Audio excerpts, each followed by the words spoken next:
என் உரையை தொடங்குவதற்கு முன்பு இந்த பிரச்சார பொதுக்கூட்டத்தை பிரம்மாண்டமாக மாநாடு போல் ஏற்பாடு செஞ்சிருக்கும் ஆற்றல் மிகு பொறுப்பு அமைச்சர்கள், மாவட்ட செயலாளர்கள், நிர்வாகிகள் என அனைவருக்கும் என்னுடைய மனம் நிறைந்த பாராட்டுக்கள், வாழ்த்துக்கள். இந்திய நாடாளுமன்றத்திற்கு ஏப்ரல் 19ஆம் தேதி முதல் கட்டமாக தேர்தல் நடக்க இருக்கு. தஞ்சை தொகுதி வாக்காளர்கள் நாம் வெற்றி வேட்பாளர் முரசொலிக்கு உதயசூரியன் சின்னத்தில் வாக்களிக்கணும். முரசொலியை படிச்சு வளர்ந்தவன் நான். இன்னைக்கு முரசொலிங்கிற பேர்ல வேட்பாளராக இருக்கக்கூடிய அவருக்கு வாக்கு கேட்க வந்திருக்கிறான். முரசொலி தலைவருடைய மூத்த பிள்ளை. அந்த மூத்த பிள்ளைக்கு வாக்கு கேட்க உங்க வீட்டு பிள்ளையான இந்த ஸ்டாலின் வந்திருக்கிறார்.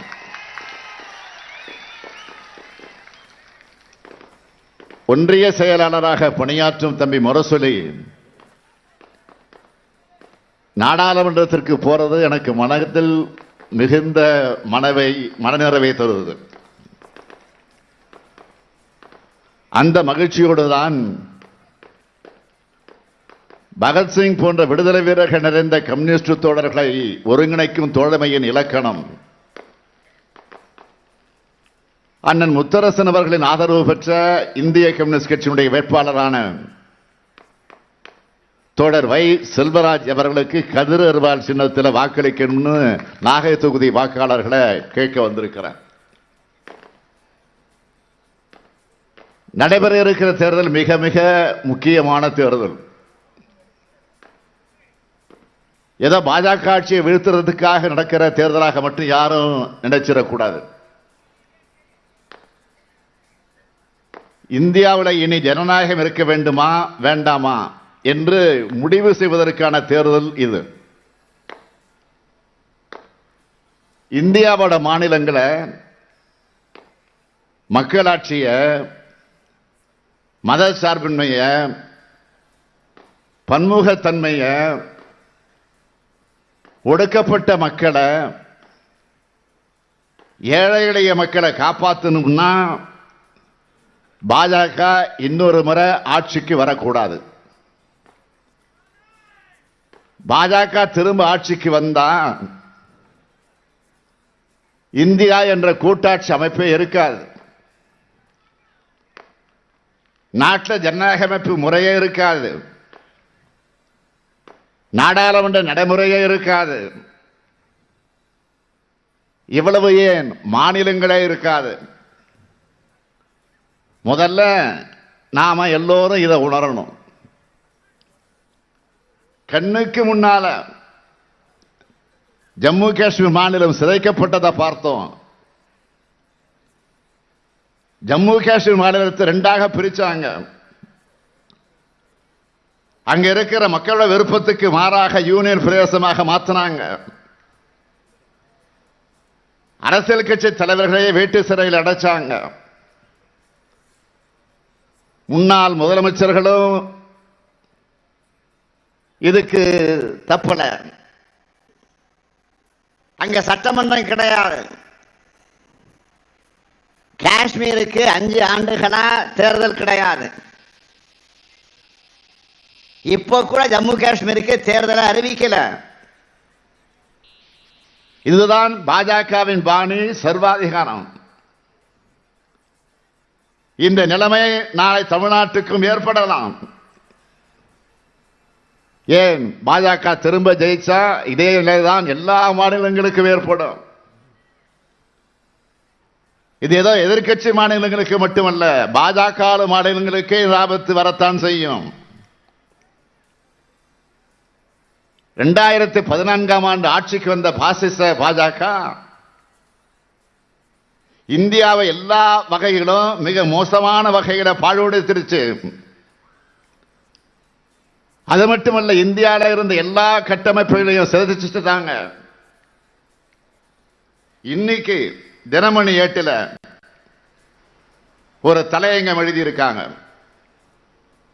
படிச்சிருப்பீங்கன்னு நினைக்கிறேன், இருந்தாலும் சொல்றேன். அந்த தலையங்கத்தில் தேர்தல் நெருங்கி வர நேரத்தில் எதிர்கட்சி சேர்ந்தவங்களை பிரச்சாரத்தில் ஈடுபட முடியாத அளவுக்கு கைது செஞ்சுக்கிட்டு இருக்கு. ஒன்றிய ஆளுங்கட்சி உள்நோக்கத்தோடு கூடிய நடவடிக்கை, பல்வேறு வழக்குகளில் இருந்து விடுபட பாஜக கட்சிக்கு மாறணுமங்க மேல சட்டம் தன்னுடைய கடமையை செய்ய மறுக்கிறதுக்கு காரணம் என்னன்னு அடுக்கடுக்க பல கேள்விகளை கேட்டிருக்காங்க. இந்த தலையங்கத்துக்கு அவங்க வச்சிருக்கக்கூடிய தலைப்பு என்ன தெரியுமா? அழுகுணி ஆட்டம். எந்த விதமான குற்ற உணர்ச்சி இல்லாம ஜனநாயகத்திற்கு விரோதமான அத்தனை செயல்களை செஞ்சிட்டு பாஜக ஆடுற ஆட்டத்துக்கு பேர் தான் அழுகுணி ஆட்டம். தன் கையில் கிடைச்ச அதிகாரத்தை பிரதமர் நரேந்திர மோடி தவறாக பயன்படுத்தி எதிர்கட்சிகளை அழிக்க முயல்வது மட்டுமல்ல, நாட்டையே நாசம் பண்ணிட்டார். இனி மோடி ஆட்சி தொடர்வது தமிழ்நாட்டுக்கு அழிவு, இந்தியாவுக்கும் நல்லதல்ல. தமிழ்நாட்டை பொறுத்தவரை நம்முடைய திராவிட மாடல் ஆட்சி மக்கள் பணிகளை எல்லாம் எந்த தொய்வு இல்லாம நாம செஞ்சுக்கிட்டு இருக்கிறோம். உதாரணத்துக்கு கொண்டு சொல்றேன். எனக்கு ஒரு கடிதம் எழுதியிருந்தாங்க சைதாப்பேட்டையை சார்ந்த ஒரு தாய்மார். எனக்கு 58 வயசு ஆயிடுச்சு. இதுவரைக்கும் யாருக்கும் கடிதம் எழுதுனதில்லை. என் வாழ்க்கையோட முதல் கடிதம் இது. ரொம்ப வருஷமா திருவண்ணாமலையில் இருக்கிற இடத்துக்கு பட்டா வாங்க முடியாம தவிச்சேன். முதல்வரின் முகவரிக்கு மனு அனுப்புன 15 நாள்ல எந்த விதமான கஷ்டம் இல்லாம பட்டா கிடைச்சிருச்சுன்னு நன்றி சொல்லி எழுதியிருக்காங்க. இப்படி எத்தனையோ நல்ல திட்டங்களை நாம செயல்படுத்திக்கிட்டு இருக்கோம். அதெல்லாம் இந்தியாவுக்கே எடுத்துக்காட்டான திட்டங்கள். சிலவற்றை பற்றி குறிப்பிட்டு நான் சொல்லணும்னா, தமிழ்நாட்டில் இருக்கக்கூடிய 1,15,00,000 குடும்ப தலைவிகளுக்கு மாசம் மாசம் 1000 ரூபாய் வழங்குகிற கலைஞர் மகளிர் உரிமை திட்டம். தமிழ்நாடு முழுக்க 16 லட்சம் குழந்தைங்க பசி இல்லாம பாடம் படிக்க முதலமைச்சரின் காலை உணவு திட்டம். அரசு பள்ளியில் படிச்சுட்டு உயர்கல்விக்கு வர உங்க மகள்களுக்கு மாதம் 1000 ரூபாய் வழங்கும் புதுமை பெண் திட்டம். இன்னும் கூடிய விரைவில் ஆண் மாணவர்களுக்கு மாதம் 1000 ரூபாய் வழங்க போகிற தமிழ் புதல்வன் திட்டம். வேலைக்கு சென்றும் பெண்களோட சுமையை குறைச்சு அவங்க மாசம் 900 ரூபாய் வரை சேமிக்க உதவியாக இருக்கக்கூடிய விடியல் பயண திட்டம். 26 லட்சம் இளைஞர்கள் திறன் பெற்று அந்த திறனுடைய பயிற்சியை பெற்று நான் முதல்வன் திட்டம். இதுல தேர்தல் அறிக்கையில் சொன்ன வாக்குறுதிகளை மட்டுமல்ல, சொல்லாத பல திட்டங்களையும் தொடர்ந்து செஞ்சுக்கிட்டு வரோம். அதோட தொடர்ச்சியாகத்தான் சொந்தமா வேட்டுமனை இல்லாதவங்களுக்கு இலவச வேட்டுமனையும் வழங்கி வீடு கட்டுவதற்கான தொகையை அவங்களோட வங்கி கணக்கே செலுத்துற கலைஞரின் கனவு இல்லம் என்ற திட்டத்தை இந்த பட்ஜெட்ல அறிமுகப்படுத்தி இருக்கோம். இந்த திட்டத்தில் அதிகமாக பயன்பெற போகிற திருவாரூர் மற்றும் நாகை மாவட்ட மக்கள் தான். இப்படி ஒவ்வொரு குடும்பத்தில் இருக்கிறவங்க வாழ்க்கையிலும் வெளிச்சம் பாய்ச்சக்கூடிய அளவுக்கு அப்படிப்பட்ட விடிகளைத்தான் நம்முடைய திராவிட மாடல் அரசு கொடுத்துக்கிட்டு இருக்கு.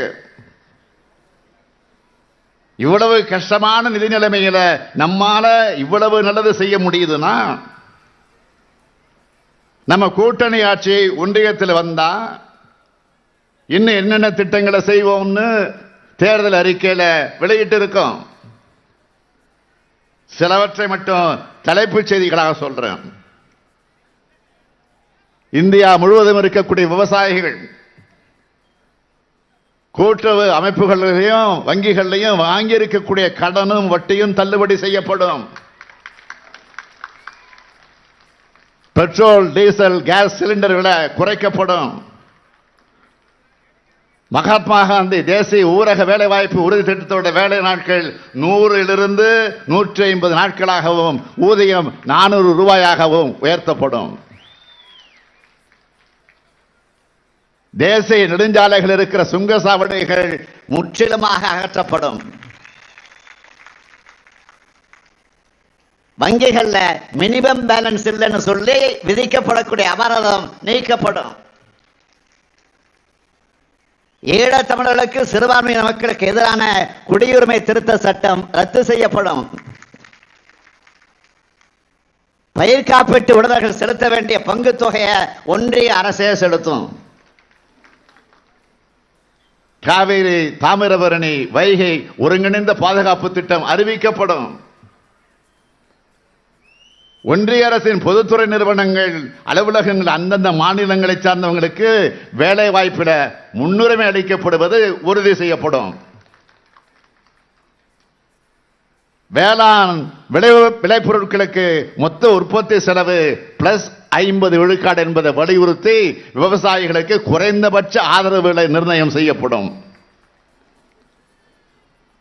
மாவட்ட அளவில் பெண்களுக்கு மட்டுமே நிர்வகிக்கக்கூடிய கொள்முதல் மற்றும் விற்பனை சந்தைகள் அமைக்கப்படும்.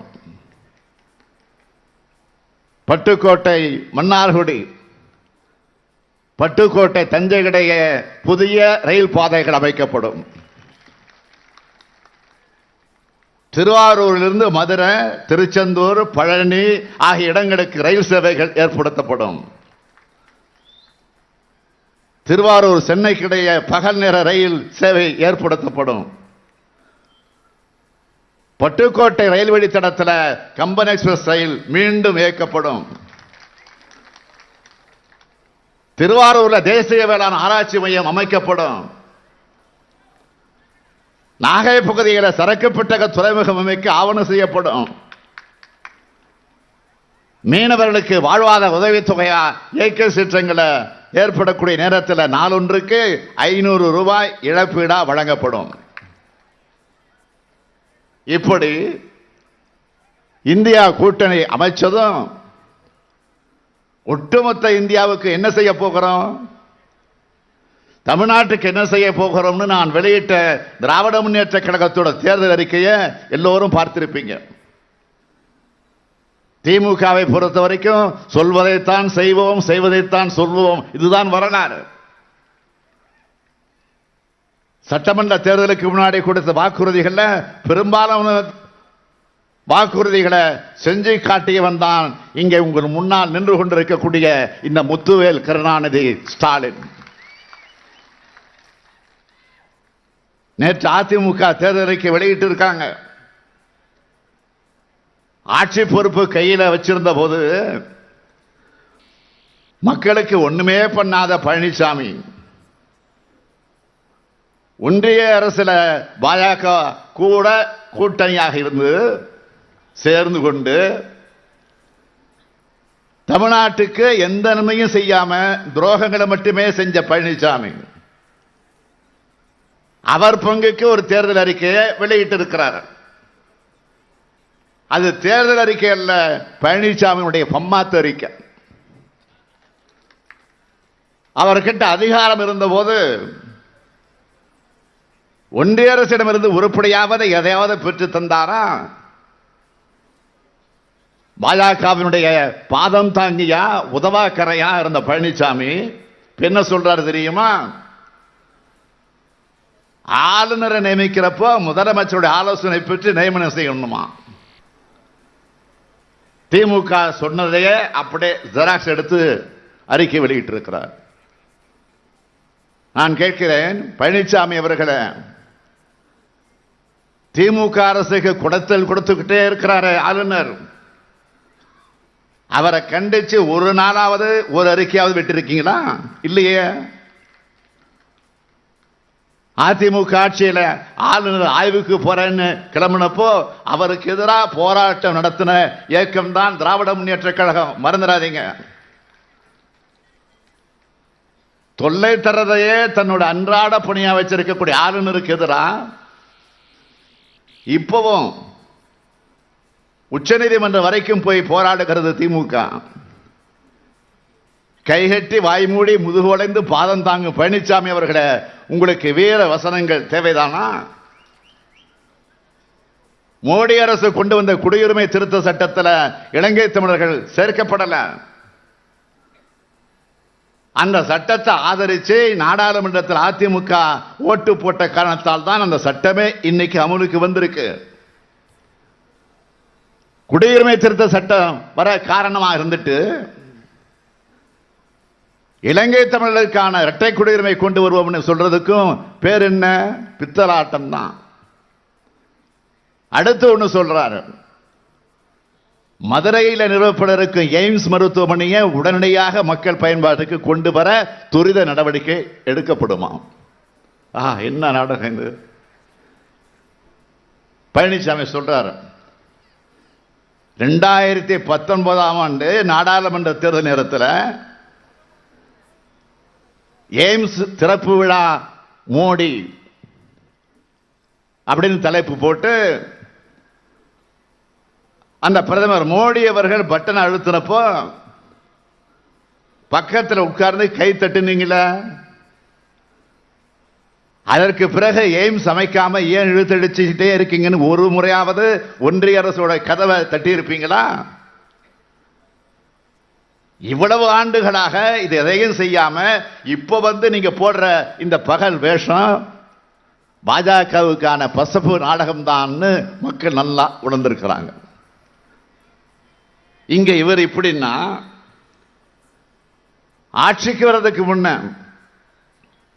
2014ஆம் ஆண்டுல மோடி கொடுத்த வாக்குறுதிகள் எதையாவது நிறைவேற்றினாரா? இல்ல. கருப்பு பணத்தை மீட்டுக்கிட்டு 15 லட்சம் ரூபாய் வரை இந்தியர்களுக்கு தருவேன் அப்படின்னு சொன்னார, தந்தாரா? 15 லட்சம் வேணா 15,000 தந்தாரா? 15,000 வேணா ஒரு 15 ரூபாயாவது தந்தாரா? இதை கேட்டா உள்துறை அமைச்சர் பேட்டியில சொல்றாரு, அது சும்மா தேர்தலுக்காக சொன்னோம்னு சொல்லி முடிச்சிட்டார். அடுத்து ஒன்று சொன்னாங்க, ஆண்டுக்கு 2 கோடி இளைஞர்களுக்கு வேலை வாய்ப்பு தருவோம்னு சொன்னாங்க. வேலை வாய்ப்பை உருவாக்குனாங்களா? இல்லையே. படிச்ச இளைஞர்கள் பகோடா விற்கலாம்னு பிரதமர் பேசினார். அடுத்து விவசாயிகளுக்கு முக்கியமாக ஒன்று சொன்னார், உழவர்களின் வருமானத்தை 2 மடங்கு ஆக்குவேன்னு சொன்னார். ஆச்சா? இல்ல. 3 வேளாண் சட்டங்களை கொண்டு உழவர்கள் வயிற்றில் அடிச்சாங்க. இதெல்லாம் சொன்னப்போ பாதம் தாங்கி பழனிசாமி என்ன சொன்னார்? விவசாயிகள் யாரும் பாதிக்கப்பட மாட்டாங்க, நான் அவங்களோட விவாதம் நடத்த தயார்னு சொன்னார். நானும் ஒரு விவசாயின்னு பச்சை துண்டு போட்ட பச்சை துரோகம் செஞ்சவர் தான் பழனிசாமி அவர்கள். 3 வேளாண் சட்டத்துக்கு எதிராக 1.5 ஆண்டு காலம் உழவர்கள் தலைநகர் டெல்லிக்கு போராடினாங்கள. வெயிலையும் கடும் குளிரிலையும் படுத்திருந்து உழவர்கள் ஏராளமான பேர் பலியானாங்களே. அவங்களை எல்லாம் வகையிலும் சித்திரவதை செஞ்சது பாஜக அரசு. இது எதற்கு அஞ்சாம பின்வாங்காம அவங்க நினைத்த செஞ்சு காட்டிய காரணத்தால் தான் அதை பார்த்து பயந்து போய் 3 வேளாண் சட்டங்கள் கடைசி நேரத்தில் பாஜக வாபஸ் வாங்கிச்சு. அப்ப ஒன்றிய பாஜக அரசு உழவர்களுக்கு பல வாக்குறுதிகள் வழங்குச்சு. ஆனா அது எதையும் கடந்த 1.5 ஆண்டுகளாக நிறைவேற்றல. அதனாலதான் மீண்டும் டெல்லியில் உழவர்கள் போராட தொடங்கி இருக்காங்க. டெல்லிக்குள் அவங்க நுழைஞ்சிடுவாங்கன்னு பயந்து இரும்பு முள்வேலி சாலைகளை ஆணி படுக்க அமைச்சிருக்காங்க. ஆணி வச்சு படுக்க அமைச்சிருக்கிறாங்க. பாகிஸ்தான் பார்டரை விட மோசமான சூழலை ஏற்படுத்தி இருக்காங்க. இதுவரை 4 உழவர்கள் இறந்து போயிருக்கிறாங்க. இந்திய நாட்டுக்குள் ஆக்கிரமிப்பு செய்கிற நாடுகளை விட சொந்த நாட்டு விவசாயிகள் தான் பிரதமர் மோடியின் கண்ணுக்கு எதிரிகளாக தெரிகிறாங்க. ஏழையின் தாயின் மகன் சொல்லிக்கிற பிரதமர் மோடி ஆட்சியில விவசாயிகளின் நிலைமை இதுதான். தமிழ்நாட்டு உழவர்களையாவது நிம்மதியாக இருக்க விட்டாரா பிரதமர் மோடி? அதுவும் இல்லை. காவேரி பிரச்சனையில பாஜகவும் அதிமுகவும் செஞ்ச துரோகங்களை டெல்டா மாவட்டத்தை சார்ந்த உங்களால் மறந்திருக்க முடியாது. காவேரி தமிழ்நாட்டு உரிமைகளுக்காக தலைவர் கலைஞர் அவர்கள் எத்தனையோ செஞ்சிருக்காரு. காவேரி நடுவர் மன்றம் அமைக்கணும்.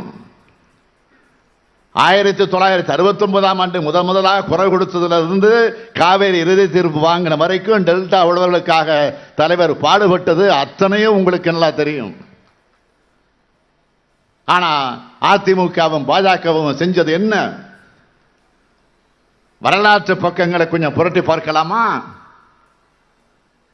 காவேரி பாசன உழவர்களோட பாரம்பரிய உரிமையை காக்க காவேரி மன்ற இறுதி தீர்ப்புல கூடுதலா 60 டிஎம்சி நீர் கோரி 2007ஆம் ஆண்டு மே மாதம் உச்சநீதிமன்றத்தில் தமிழ்நாடு அரசோட சார்பில் ஒரு சிறப்பு முறையீட்டு மனு தாக்கல் செய்யப்பட்டுச்சு.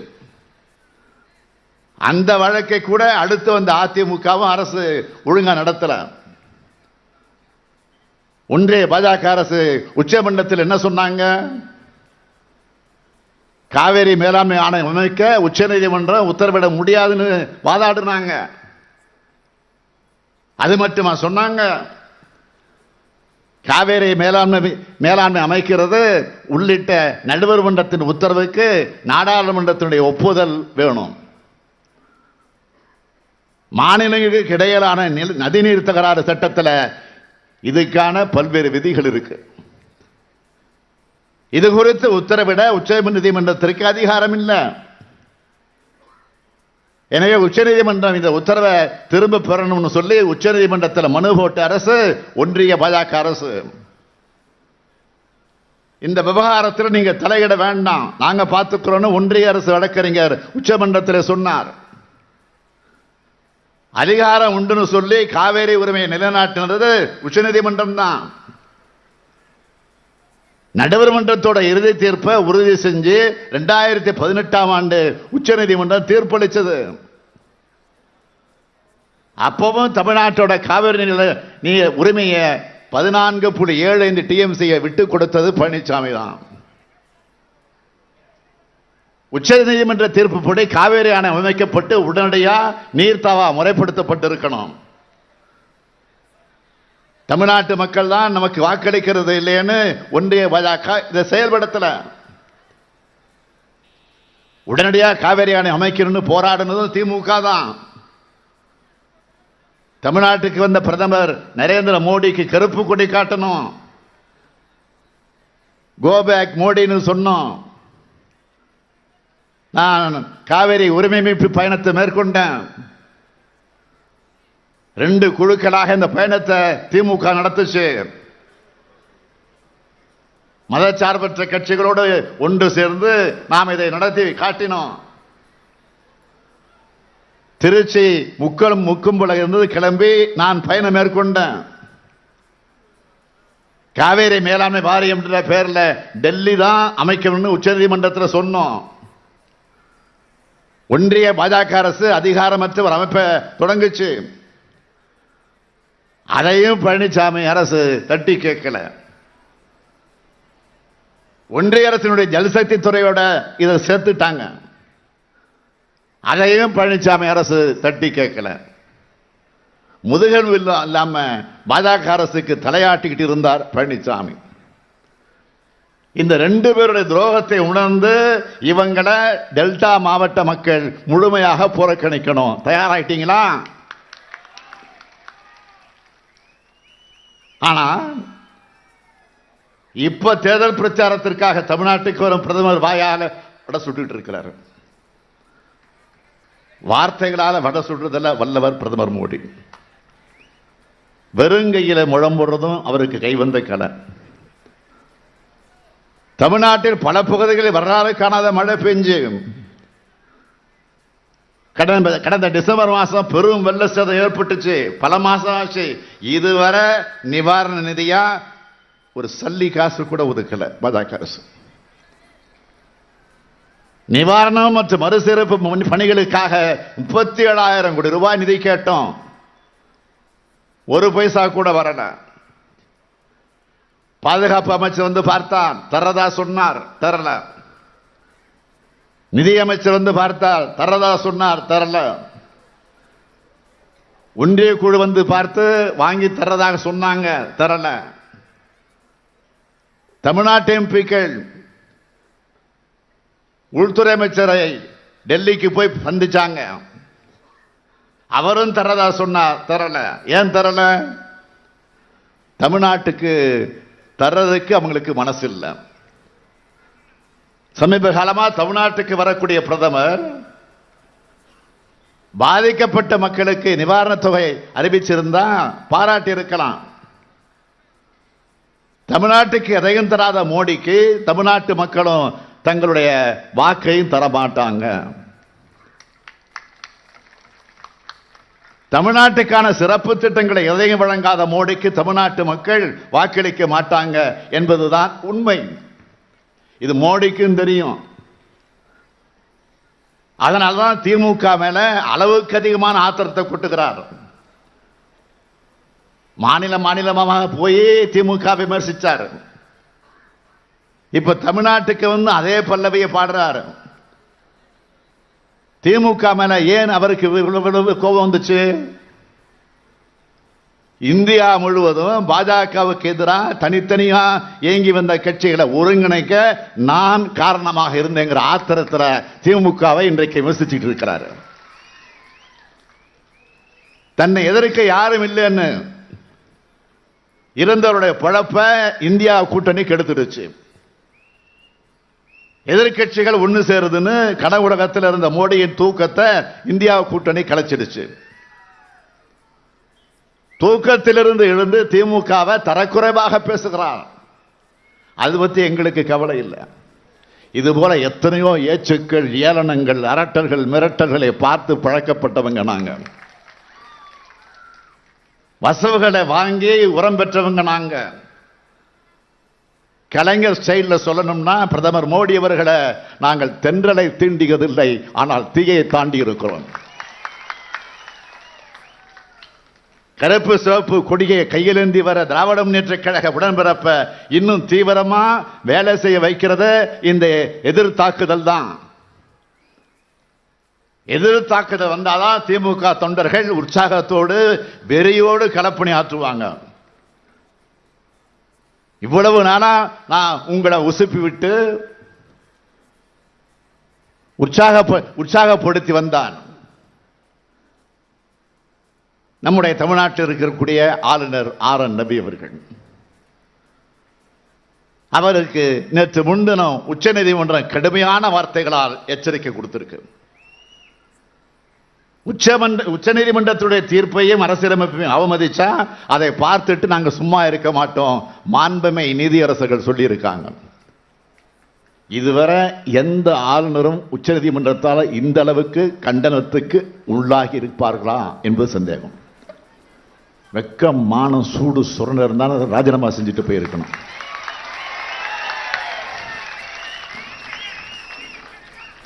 அவரே கடைசியில களைச்சி போய் நேற்று எங்களுக்கு அழைப்பு கொடுத்து பதவி பிரமாணம் வாங்க 11:30 மணிக்கு 3:30 மணிக்கு பொன்முடிக்கு பதவி ஏற்பு, அதை முடிச்சுட்டு தான் என் பயணத்தை தொடங்கினேன். ஆக ஆளுநர் மாளிகையிலிருந்து தான் என்னுடைய பிரச்சாரமே தொடங்கி இருக்குது. ஆளுநர் மாளிகையிலிருந்து தொடங்கி இருக்கக்கூடிய இந்த பிரச்சாரம் குடியரசு மாளிகை வரைக்கும் போக போகுது. நேற்று எங்களுக்கு ஆளுநர் சொல்லி அனுப்பிட்டாரு. பரப்புறப்போ போயிட்டு வரேன்னு சொல்லிட்டு இன்னைக்கு என்னுடைய பிரச்சாரத்தை பயணத்தை தொடங்குறேன்னு சொன்னேன். அப்படின்னு கை கொடுத்த நானே ஆல் தி பெஸ்ட்னு அவரே சொன்னார். ஆளுநர் பார்த்த வேலையை இப்ப பிரதமர் மோடி தொடங்கி இருக்கிறார். பிரதமர் மோடி அவர்களே, நீங்க அடிக்கடி தமிழ்நாட்டுக்கு வாங்க. அப்பதான் தமிழ்நாட்டு மக்கள் அத்தனை பேரும் உங்க மேலையும் பாஜக மேலையும் இருக்கிற கோபத்தை அடங்காம அதிகமாகிட்டே இருக்கும். தமிழ்நாட்டுக்கு எந்த நன்மையும் செய்யாதவர் வாக்கு மட்டும் கேட்டு வராருன்னு பாஜகவோட தோல்வியும் துரோகமும் அப்போதான் மக்களுக்கு இன்னும் ஸ்ட்ராங்காக பதியும். தமிழுக்கும் தமிழினத்துக்கும் தமிழ்நாட்டுக்கும் விரோதமான கட்சி பாஜக. பாஜகவுக்கு போடக்கூடிய ஓட்டு தமிழ்நாட்டின் வளர்ச்சிக்கு வைக்கக்கூடிய வேட்டு. அதை மட்டும் மறந்துடாதீங்க. மாநிலத்தை கெடுத்த அதிமுக, மாநிலத்தை கண்டுகொள்ளாத பாஜக, ரெண்டு பேரையும் ஒரு சேர வீழ்த்தணும். அவங்களுக்கு இன்னும் புரியல. தமிழர்கள் பாஜக மாதிரி அடக்க நினைக்கிறவங்களையும் ஏத்துக்க மாட்டாங்க. அதிமுக மாதிரி அடிமையா இருக்கிறவங்களையும் ஏத்துக்க மாட்டாங்க. கடந்த 2 தேர்தலில் நிரூபிச்ச மாதிரி இந்த தேர்தலையும் காட்டணும். தஞ்சை நாடாளுமன்ற தொகுதிக்கு வெற்றி வேட்பாளர் முரசொலி கரமெடுத்து கும்பிட்டு கேட்கிறான் உதயசூரியன் சின்னத்திலும். நாகை நாடாளுமன்ற தொகுதியின் வேட்பாளராக நம்முடைய வை செல்வராஜ் கதிரவால் சின்னத்தில் இருக்கக்கூடியவர், அவரும் உங்களிடத்தில் வாக்கு கேட்டு நிற்கிறார். உங்களது பொன்னான வாக்குகளை அளித்து வெற்றி பெற வையுங்கள். இந்தியா கூட்டணி ஆதரிப்போம். ஒளிமயமான இந்தியாவை அமைப்போம். நாடும் நமதே, 40 நமதே. நாடும் நமதே, நாடும் நமதே, நாடும் நமதே, நாடும் நமதே, 40 நமதே. நன்றி, வணக்கம்.